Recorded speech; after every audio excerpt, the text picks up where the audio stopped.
کمرے کے دروازے پر دوسری بار دستک کی آواز سنائی تھی تو وہ چونک گئی۔ یہ اس کا وہم تو نہیں ہو سکتا تھا۔ پہلی دستک پر تو وہ اپنے بستر پر دبکی پڑی رہی، ڈر کے مارے اس کا برا حال تھا، مگر دوبارہ دستک سنائی دی تو وہ اٹھ بیٹھی۔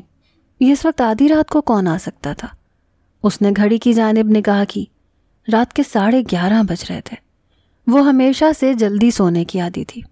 آج بھی 8 بجتے ہی اسے نیند کے جھونکے آنے لگے تھے تو اپنے کمرے میں آ کر وہ سو گئی تھی، جبکہ باہر موجود اس کے کزنز اس کو آوازیں دیتے اور روکنے کی کوشش کرتے رہے، مگر اسے کسی کی پرواہ نہ تھی۔ اب جبکہ رات کے 11:30 بجے باہر مکمل سناٹا تھا، باقی گھر والے بھی اپنے اپنے کمروں میں سونے جا چکے تھے، تو نہ جانے کون سا جن بھوت اس کے دروازے پر دستک دے رہا تھا۔ وہ ابھی بھی اسی امید پر بیٹھی تھی کہ جو کوئی بھی اسے آدھی رات کو تنگ کرنے آیا تھا جواب نہ پا کر اور مایوس ہو کر خود ہی لوٹ جائے گا، مگر دستک دینے والا بھی انتہا کا ڈھیٹ تھا۔ تیسری دستک پر اسے چاروں ناچار اٹھنا پڑا۔ کون ہے؟ اس نے دھیمی سی لرزتی ہوئی آواز میں پوچھا تو باہر سے حسان کی آواز سن کر اس کی جان میں جان آئی۔ ارے یار دروازہ کھولو، کب سے دستک دے رہا ہوں، کیا کر رہی ہو اندر؟ اس نے آگے بڑھ کر فوراً سے کنڈی کھولی اور گھور کر حسان کو دیکھا۔ رات کے 11:30 بجے عموماً لوگ سوتے ہیں، میں بھی سو رہی تھی۔ اچھا چلو میرے ساتھ آؤ۔ حسان نے اس کا بازو پکڑ کر اپنی طرف کھینچا تو وہ اس کے شانے سے جا ٹکرائی۔ اوہو، اسے یوں بے جان مورتی کی طرح خود سے ٹکراتے دیکھ کر وہ بھی ایک لمحے کو گھبرا گیا۔ کیا ہو گیا ہے تمہیں؟ کیوں آدھی رات کو تم ہوا کے گھوڑے پر سوار ہو کر آ گئے ہو؟ وہ اپنا ماتھا مسلتی جل بھن کر بولی تھی۔ آدھی رات ہونے میں ابھی وقت باقی ہے، تم آؤ تو صحیح، جانا بہت ضروری ہے۔ اب کی بار حسان نے اسے ہاتھ لگانے سے پرہیز کرتے ہوئے صرف چلنے کا ہی اشارہ کیا تھا۔ کیا ہوا؟ اماں ابا کی طبیعت تو ٹھیک ہے؟ اسے اماں ابا کا خیال آیا تو اس کے چہرے پر پریشانی نمودار ہوئی۔ ابا میاں کی طبیعت کل شام سے خراب تھی اور وہ ہسپتال میں داخل تھے، اسی وجہ سے تو آج پورا خاندان ان کے گھر اکٹھا تھا۔ اب چھپانے کا کیا فائدہ؟ دراصل ابا میاں نیم غنودگی میں تمہیں ہی پکار رہے ہیں۔ حسان نے اتنی رونی شکل بنا کر کہا تو وہ فوراً پلٹی اور بستر پر پڑے گولا بنے دوپٹے کو اٹھا کر جھٹک دیا اور سر پر ڈال کر باہر نکل آئی۔ وہ تمام راستے سر پر دوپٹے کا پلو ڈالے اور دونوں ہاتھوں کو اٹھائے ابا میاں کی طبیعت ٹھیک ہونے کی دعا مانگتی رہی، جبکہ حسان ڈرائیونگ کرتے ہوئے ایک نظر اس پر ڈالتا اور مسکرا دیتا۔ گاڑی ہسپتال کے بجائے ایک قریبی ہوٹل کے سامنے رکی تو وہ چونک گئی۔ ابا میاں اس وقت ہوٹل میں کیا کر رہے ہیں؟ اس نے حسان سے پوچھا تو وہ کہا لگا کر ہنس دیا۔ وہ گاڑی پارک کر کے گاڑی سے اترا اور اسے اپنے پیچھے آنے کا اشارہ کیا۔ وہ بھی حیرتوں میں ڈوبی اس کے پیچھے چل دی۔ ہوٹل کا مینیجر آگے بڑھا اور میز کی طرف اشارہ کیا۔ حسان اس میز پر جا کر بیٹھ گیا۔ وہ بھی حیران ہوتی اس کے سامنے بیٹھ گئی۔ ابا میاں کہاں ہے؟ اس نے ارد گرد نظر دوڑا کر پورے ہوٹل کا جائزہ لیا، مگر اسے کہیں ابا میاں دکھائی نہ دیے، تو اس نے سوالیہ نظروں سے حسان کی طرف دیکھا۔ اپنی آنکھیں بند کرو، ابھی تمہیں ابا میاں دکھائی دیں گے۔ حسان نے اسے ہدایت کی تو اس نے حیران ہوتے ہوئے اپنی آنکھیں بھینچ لیں۔ اب اپنی آنکھیں کھولو۔ اگلے ہی لمحے اسے حسان کی آواز سنائی دی تو اس نے پٹ سے آنکھیں کھول دیں۔ حسان نے کیک بالکل اس کے چہرے کے سامنے کر رکھا تھا۔ سالگرہ بہت بہت مبارک ہو، کیک کی سائڈ سے اس نے سر نکال کر کہا تو وہ چونک گئی۔ وہ حیران ہوئی تھی، وہ تو اپنی سالگرہ بالکل ہی بھول گئی تھی۔ اس نے گھڑی کی جانب نگاہ کی۔ حسان کو نہ صرف اس کی سالگرہ یاد تھی بلکہ رات کے 12 بجے وہ اسے اس ہوٹل میں سالگرہ منانے کے لیے بھی لے آیا تھا، جبکہ وہ تو یہی سمجھی تھی کہ ابا میاں کی طبیعت خراب ہے، تبھی تو وہ کسی کو بھی بتائے بغیر نکل آئی تھی۔ گھر میں کسی کو پتہ چل گیا تو کیا ہوگا؟ اس نے پریشانی سے حسان کی طرف دیکھا تھا۔ ارے کچھ نہیں ہوتا، سب آرام سے سو رہے ہیں، تم کیوں پریشان ہوتی ہو؟ میں ہوں نا، اس نے ایک ادا سے سینے پر ہاتھ رکھ کر کہا اور چھری اس کی طرف بڑھا دی۔ حیات ولا میں رونق ہمیشہ عروج پر ہوتی۔ حیات صاحب کے 4 بیٹے اور 4 ہی بیٹیاں تھیں۔ بیٹیوں کو تو انہوں نے رخصت کر کے ان کے گھر کا کر دیا تھا، مگر بیٹوں کے لیے ایک ہی شرط رکھی تھی کہ وہ زندہ رہیں یا نہ رہیں، سب بھائیوں کو اکٹھے ایک جگہ مل کر رہنا ہوگا۔ بیٹے بھی ماں باپ اور بھائیوں کی محبت کا دم بھرتے تھے، انکار کرنے کی ہمت نہ کر سکے۔ حیات صاحب سمجھدار انسان تھے، اتنا تو وہ بھی سمجھتے تھے کہ ایک گھر میں خاص طور پر بیوی بچوں کے ساتھ سب بھائیوں کا رہنا کس قدر مشکل ہوگا، لہٰذا انہوں نے ایک ہی گھر میں 4 الگ الگ پورشنز بنائے تھے اور سب بیٹوں کو ان کے پورشنز میں الگ الگ کر دیا تھا۔ خود وہ اپنی بیوی یعنی کہ دادی کے ساتھ سب سے بڑے بیٹے کے پورشن میں رہائش پذیر تھے۔ بڑوں نے اپنے بڑے پن اور سمجھداری کے ساتھ گھر میں محبت اور اتفاق کی فضا قائم کی، تو چھوٹوں نے بھی وہی سب کچھ اختیار کیا۔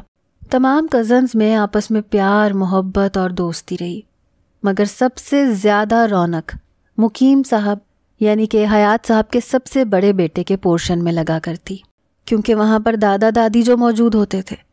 بچے اپنی فرمائشیں اور خواہشیں لے کر دادا دادی کے گھٹنے پکڑ کر بیٹھ جاتے اور دادا دادی بھی ان کی خواہش پوری کرنے میں ایک لمحہ نہ لگاتے۔ مگر حیات صاحب کھلاتے تو سونے کا نوالا تھے، مگر شیر کی نگاہ سے دیکھنے پر یقین رکھتے تھے۔ انہوں نے کبھی کسی بچے کو بے جا لاڈ پیار سے نہ بگاڑا، بلکہ اصولوں کی بنیاد پر ان کی تربیت کی۔ گھر کا ماحول بچوں کے لیے ہمیشہ ہی سخت رہا تاکہ وہ اپنی حدود پار نہ کریں۔ حیات ولا میں بچوں کی تعلیم و تربیت پر خصوصی توجہ رہی، یہی وجہ تھی کہ حیات صاحب کے تمام پوتے پوتیاں تعلیم میں ہمیشہ آگے رہے۔ ویسے تو ابا میاں اپنے سبھی پوتے پوتیوں سے پیار کرتے تھے، مگر دوسرے نمبر کے بیٹے عظیم کی بڑی بیٹی زوبیہ سے انہیں خاص لگاؤ تھا، شاید اس لیے کہ وہ گھر کی پہلی پوتی تھی۔ ان کے بڑے بیٹے مقیم صاحب کے 3 بیٹے ہی تھے، جن میں حسان دوسرے نمبر پر تھا اور زوبیہ سے 2 سال بڑا تھا۔ حسان اور زوبیہ کی بچپن سے ہی بے حد دوستی تھی۔ زوبیہ کو بھی وہ اچھا لگتا تھا، مگر وہ پسندیدگی میں اتنا آگے نہیں بڑھی تھی جتنا حسان بڑھ گیا تھا۔ بچپن کی دوستی کب محبت میں بدلی حسان کو پتہ ہی نہ چلا۔ وہ زندگی سے بھرپور ایک جوشیلا نوجوان تھا جو خوشی کے ہر لمحے کو منانا خوب جانتا تھا۔ وہ اپنے پیار اور زوبیہ کے لیے محبت کا وقتاً فوقتاً اظہار کر دیا کرتا۔ تمام کزنز ہی جانتے تھے کہ وہ زوبیہ کی محبت میں گرفتار تھا، مگر زوبیہ ہمیشہ اس کی محبت سے کنی کتراتی۔ وہ حسان کی الفت اور توجہ اپنے لیے دیکھتی تو ڈر جایا کرتی۔ وہ اظہار اور اقرار کرنے سے خائف تھی۔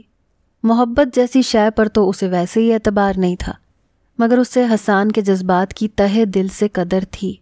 وہ حسان کی الفت کے اظہار پر اسے روکتی، منع کرتی، مگر وہ باز نہ آتا۔ زوبیہ ایک معصوم اور سادہ سی لڑکی تھی۔ حسان کو اس کی معصومیت بھا گئی تھی۔ وہ سب کزنز کے سامنے دھڑلے سے زوبیہ سے محبت کا دم بھرتا، مگر گھر کے بڑے نہیں جانتے تھے کہ وہ زوبیہ کی محبت میں گرفتار تھا اور اسے اپنانا چاہتا تھا۔ اگر بڑوں میں سے کسی کو بھی پتہ چل جاتا تو انہوں نے اس کی تو جو درگت بنانی تھی، ساتھ میں زوبیہ کو بھی آڑے ہاتھوں لے لینا تھا۔ اس نے سوچ رکھا تھا کہ جیسے ہی اسے نوکری ملے گی وہ دادی جان کے کان میں یہ بات ڈال دے گا کہ اسے زوبیہ سے شادی کرنی ہے۔ وہ جانتا تھا کہ آگے دادی جان خود ہی سب سنبھال لیں گی۔ اگر زوبیہ ابا میاں کی لاڈلی تھی تو وہ بھی بی جان یعنی کہ دادی کا لاڈلا تھا۔ حسان جلدی کرو نا، رات کا 1 بج گیا۔ واپسی کے راستے میں 5 منٹ میں زوبیہ نے اسے کوئی 20 بار جلدی کرنے کی تاکید کی تو وہ جھنجھلا گیا۔ کیا یار، تم نے سالگرہ بھی ٹھیک سے نہیں منائی، اب گھر ہی تو جا رہے ہیں، جہاز تو نہیں ہے جو میں اڑا کر لے جاؤں۔ قدیم زمانے کی کھٹارا اسی رفتار سے چلتی ہے۔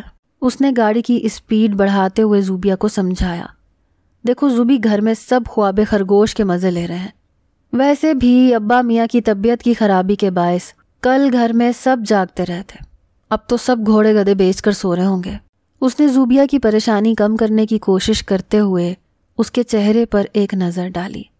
اگلے ہی لمحے زوبیہ کے منہ سے نکلنے والی چیخ سے اس نے سامنے دیکھ کر فوراً بریک لگائی، مگر گاڑی سامنے سے آتی ہوئی موٹر سائیکل سوار سے ٹکرا چکی تھی۔ زوبیہ منہ پر دونوں ہاتھ رکھے حیرت سے آنکھیں پھاڑے سامنے سڑک پر پڑے آدمی کو تک رہی تھی۔ وہ جلدی سے اتر کر نیچے گیا۔ آدمی درد سے کراہ رہا تھا مگر ٹھیک ٹھاک اور زندہ تھا۔ وقت ضائع کرنے کے بجائے گھر پہنچنا زیادہ ضروری ہے، یہ سوچ کر وہ پلٹا اور گاڑی میں جا بیٹھا۔ ابھی اس نے گاڑی سٹارٹ کی ہی تھی کہ کسی نے کھڑکی کو ڈنڈے سے بجایا۔ پولیس کے 2 افسران کو باہر کھڑے دیکھ کر اس کا دل بھی دھک سے رہ گیا۔ وہ اسے نیچے اترنے کا اشارہ کر رہے تھے۔ شرم نہیں آتی؟ ایک بندے کو ٹھوک کر بھاگ رہے ہو؟ پولیس کے ایک آفیسر نے زوبیا پر نظر جمائے اسے لتاڑا تھا۔ وہ دونوں ہاتھوں میں سر تھامے بے حد پریشان بیٹھا تھا۔ پولیس ان دونوں کو پکڑ کر تھانے لے آئی تھی۔ اس نے پولیس والوں کو ہر قسم کی پیشکش کر کے دیکھ لیا تھا مگر وہ مان کر نہ دیے، بلکہ رشوت دینے کی کوشش پر مزید چراغ پا ہو گئے۔ مجبوراً اسے ابا کا فون نمبر دینا پڑا۔ زوبیا کا تو مارے پریشانی کے برا حال تھا۔ وہ کب سے دوپٹے میں چہرہ چھپائے بیٹھی تھی۔ اسے معلوم ہوتا کہ وہ اس مشکل میں پھنس جائے گا تو کبھی زوبیا کو لے کر نہ نکلتا، بلکہ گھر میں ہی اس کی سالگرہ منا لیتا۔ پر اسے ایسے ہی مہم جوئی کا شوق تھا۔ اب وہ اپنے بال پکڑے خود کو کوس رہا تھا۔ کچھ ہی دیر میں اسے ابا کے ساتھ جلال بھائی اور عظیم چاچو آتے دکھائی دیے تو اسے کچھ اطمینان ہوا۔ کیا یہ دونوں گھر سے بھاگے تھے؟ پولیس کا پہلا سوال ہی غیر متوقع تھا۔ وہ غصے سے چیخ پڑا، میں آپ کو اتنی بار بتا چکا ہوں کہ ہم کہاں گئے تھے، اب آپ پھر غیر مناسب بات کر رہے ہیں۔ او کاکا، ہم نے تو بات ہی کی ہے، کام تو غیر مناسب تم نے کیا ہے۔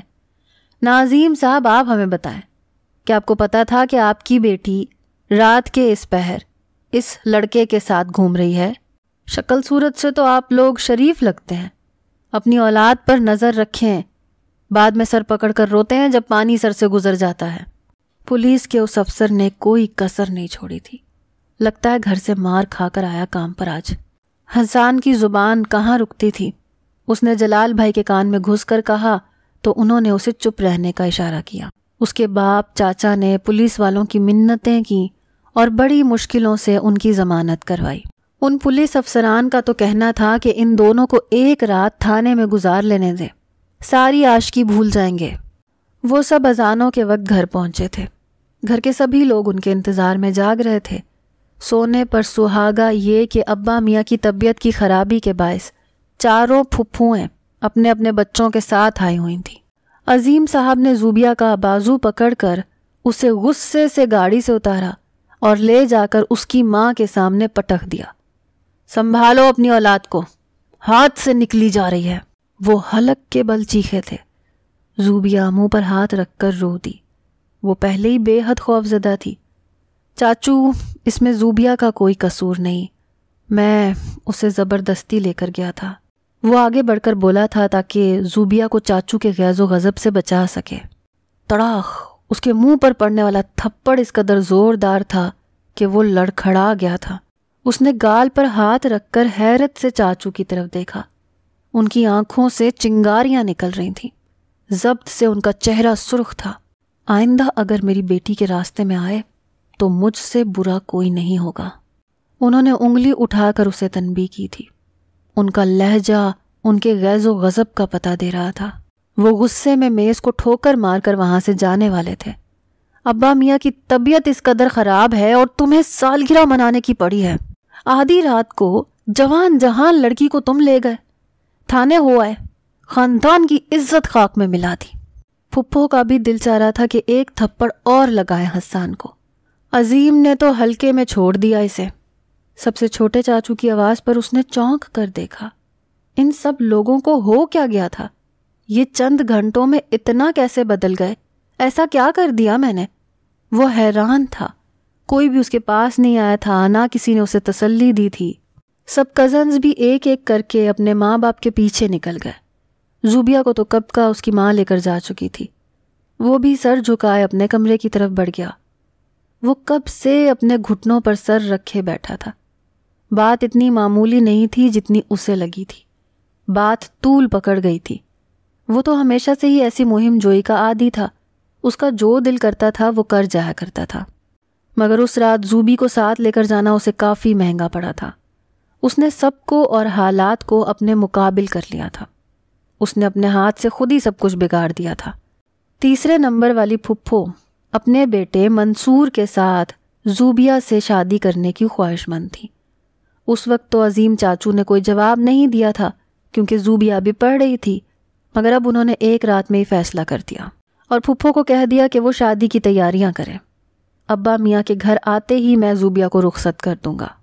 عظیم چاچا کا غصے میں کیا گیا یہ فیصلہ حسان پر قیامت ڈھا گیا۔ منصور میں کوئی برائی نہ تھی، بلکہ وہ خاندان کا سب سے لائق فائق بچہ تھا اور زوبیہ کے لیے بے حد مناسب تھا، مگر وہ اپنے دل کا کیا کرتا جو زوبیہ کے علاوہ کسی اور کے ساتھ کے لیے راضی نہ تھا۔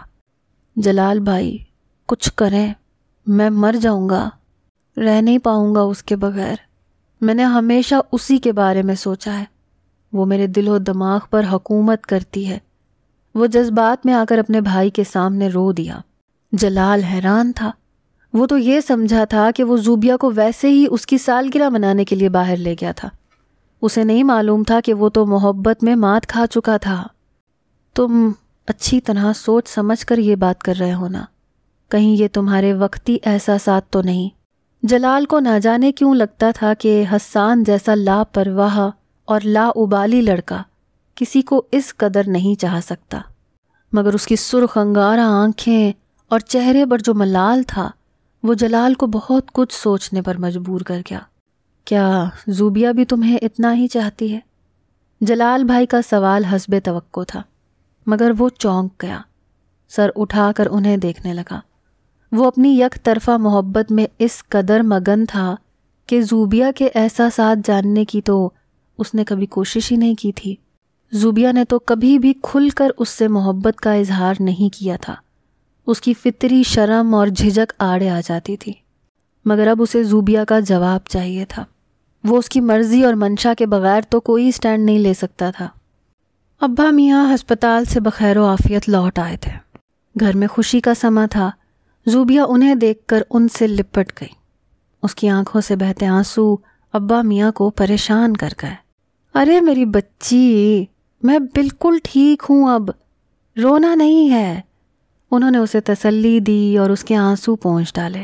زوبیہ، ابا میاں کے لیے سوپ بنا کر لاؤ۔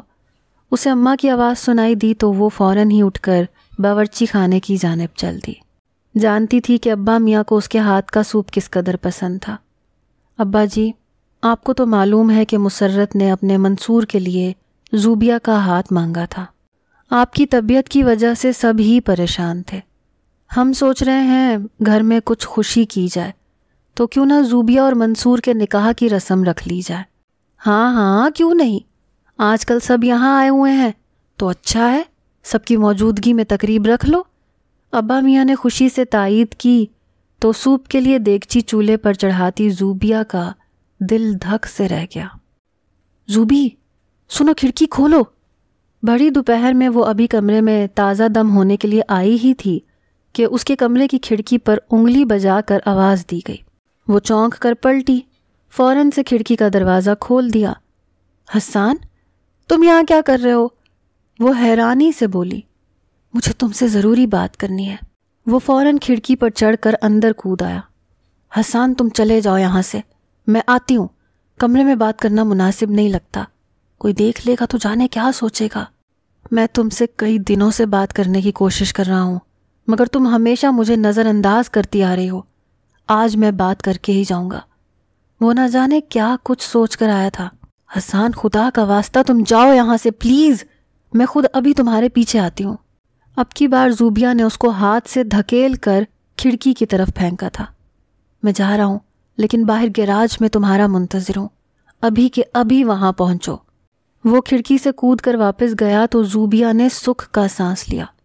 یہ لڑکا بھی نہ جانے کیا کچھ کرتا رہتا ہے۔ وہ کمرے کا دروازہ کھول کر باہر نکل گئی۔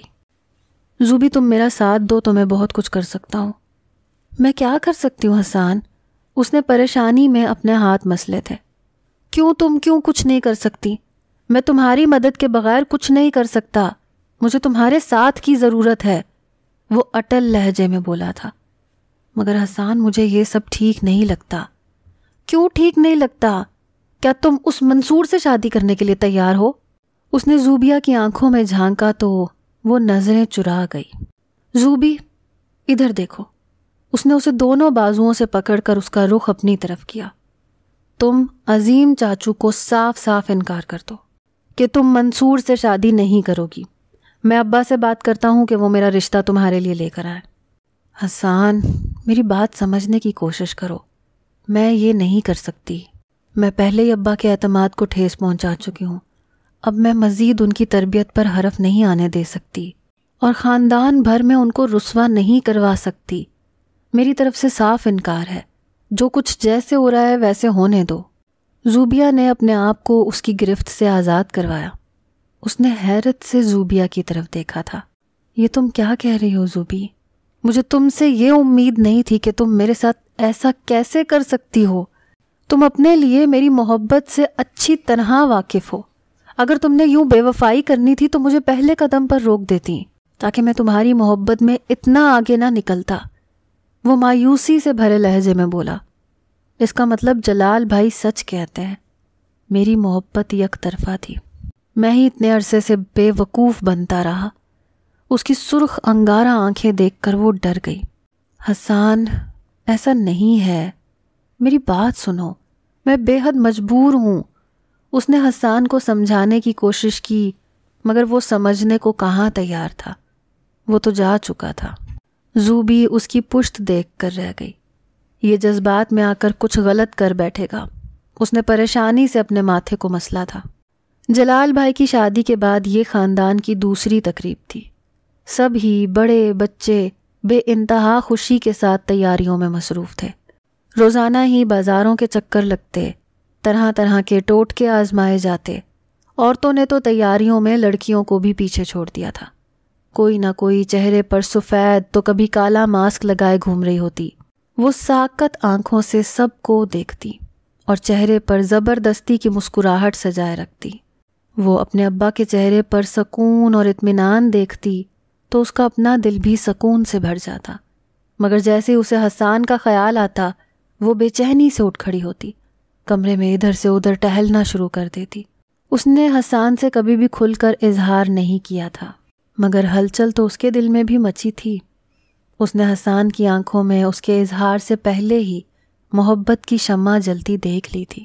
اس کی محبت تو اس قدر سچی اور خالص تھی کہ اس نے کبھی اظہار کی ضرورت ہی محسوس نہیں کی تھی۔ حسان سب جانتا تھا مگر نہ جانے کیوں شک و شبہات میں مبتلا تھا۔ کیا حسان نے اس کی آنکھوں میں جلتے دیپ نہیں دیکھے تھے جو اس پر نظر پڑتے ہی جل اٹھتے تھے؟ کاش اس رات وہ حسان کے ساتھ نہ جاتی تو یہ سب کچھ نہ ہوتا۔ ابا ضرور اس کی شادی سے پہلے اس کی مرضی پوچھتے تو وہ صاف صاف حسان کا نام لے دیتی، مگر اب صورتحال مختلف تھی۔ ابا کو اس کی وجہ سے سب کے سامنے بہت سبکی اٹھانی پڑی تھی۔ وہ کیسے ابا کو منصور سے شادی کے لیے انکار کر سکتی تھی؟ وہ اپنے ماں باپ کی عزت اور مان کی خاطر اپنی محبت قربان کر سکتی تھی۔ اتنا حوصلہ تو اس میں تھا، مگر حسان، کاش وہ اس کی بات سمجھ سکتا۔ وہ اس کو بھی دکھ نہیں پہنچانا چاہتی تھی۔ آج رات مغرب کے بعد نکاح کی تقریب رکھی گئی تھی۔ منصور اپنی ماں کے ساتھ صبح سے ہی آ چکا تھا۔ وہ پچھلے ہفتے ہی بیرون ملک سے لوٹا تھا۔ سبھی اس سے مل کر بہت خوش تھے۔ گھر میں تیاریاں عروج پر تھیں۔